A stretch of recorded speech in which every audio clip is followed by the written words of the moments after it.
बिस्मिल्लाहिर्रहमानिर्रहीम। हदीस पाक में आता है कि रमज़ान मुबारक के अंदर 4 चीज़ों का एहतिमाम करो।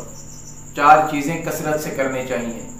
पहले नंबर पर ला इलाहा इल्लल्लाह का वेद, यानी ला इलाहा इल्लल्लाह ये तस्बीह कसरत से पढ़नी चाहिए।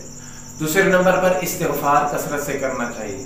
इस्तिग़फ़ार अस्तग़फ़िरुल्लाह रब्बी मिन कुल्लि ज़ंबिन व अतूबु इलैहि अस्तग़फ़िरुल्लाह यस्तग़फ़िरुल्लाह अल्लज़ी ला इलाहा इल्ला हुवल हय्युल क़य्यूम व अतूबु इलैहि। जो भी इस्तिग़फ़ार आपको याद है, इस्तिग़फ़ार कसरत से करें। तीसरे नंबर पर जन्नत का सवाल, अल्लाह तबारक व तआला से जन्नत मांगना। उर्दू में मांगे या अरबी में मांगे, अल्लाहुम्मा इन्नी असअलुकल जन्नह, या उर्दू में मांगे कि अल्लाह मैं तुझसे जन्नत का सवाल करता हूँ।